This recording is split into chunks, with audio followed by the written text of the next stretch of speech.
How's it going, Rams? Welcome back from the break into Thursday Night Sports. I'm Madeline Davis. And I'm Leah Cackowski. Now, Madeline and I have a pretty fun segment planned in store for you tonight. We'll be discussing some debatable sports topics currently grazing the deep blue sky of Colorado these days. That's right, Leah. But more importantly, we wanted to hear your thoughts on each proposition first. That's why we posted each question to our personal Instagram accounts earlier this week. And using the poll results, we can truly see if Leah and I are in the majority or the minority. So with that, let's get into our first question, which we posed to the audience as following. Will Denver Nuggets superstar Nikola Jokic win back-to-back-to-back MVP honors?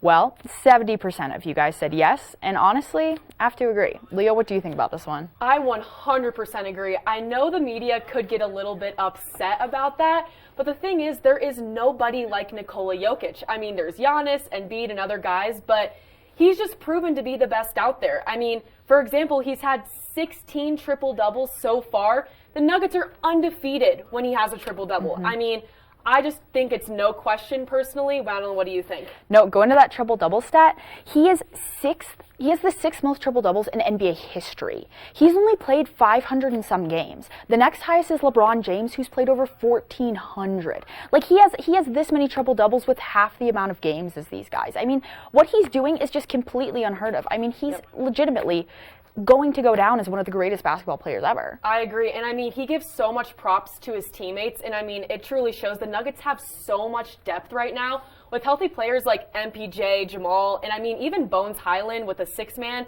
They're number one in the West for a reason. And Jokic deserves it because he's the team leader. So I think it's just no question in my mind. He truly is. And honestly, he can do everything. Like, he can shoot. He's obviously great at rebounds, assists. Have you seen him pass? He'll run the court sometimes. He'll have a point guard because that's how good he is. It's insane. I know. It's wild. Yeah, I absolutely agree. But we'll switch gears a little bit. Next up, we have America's pastime in the Colorado Rockies. And this one comes with a backstory. So, okay, you see, 5 days ago, Rockies owner Dick Monfort basically suggested that his team's ceiling in 2023 will be 500 ball. Not too encouraging, right? So we made our second question just that. Will the Rockies end their season at 500 or above? 81% of you said no. Yikes. And yet, I have to say, I would have expected an even higher number with how the last few years, okay, maybe decade, have been going. Madeline, what are your thoughts? Okay, well, I don't think it's been a decade. Obviously, you didn't watch in 2017 and 2018. They made the postseason. In 2018, they almost won the National League West. They had to go to game 163. But you got to be honest, they didn't really make many moves in the offseason. And, I mean, we're watching them right now. We're watching them absolutely crush the Cardinals. This was one of their best games by far last year. I think they won like 16-9 or something. Ryan McMahon hit a 496-foot home run. But when you look at their record last year, they were 68-94, and they're projected at about 70 wins. That's far from 500. I feel like, I know that's very, very far. The thing is, though, in 2018, that was their last winning season. Like, I feel like living in Colorado, I just have known the Rockies to be a bad organization. And even with Nolan Arenado, they still haven't made it far. Like, they've only made the playoffs 5 times since they've been an organization. And I just think their lack of having players stick around is what makes fans not super loyal. Like, they lose their main guys really quickly, and I just don't think that it's just not going to happen this year. If ownership doesn't think it will, then I don't think it will. I mean, I don't know. I was once told that I was the most blindly optimistic Rockies fan out there. So deep down inside, I'm thinking, I'm hoping Chris Bryant lives up to the hype. I mean, I love Chris Bryant. I'm rooting for him. I always do. Coors Field is awesome, but I mean, realistically, I just don't think it's going to happen. It's probably not. But it's okay. But a girl can dream. Yep. And finally, of course, we have to conclude with college basketball. A little over 2 weeks ago, our partner Mike Walsh gave a detailed look at which Mountain West programs could go dancing this spring. We're in the heart of conference play right now, and since both of us are avid supporters of our beloved Rams, we have to wonder, will there be over or under 3 Mountain West teams in March Madness this year?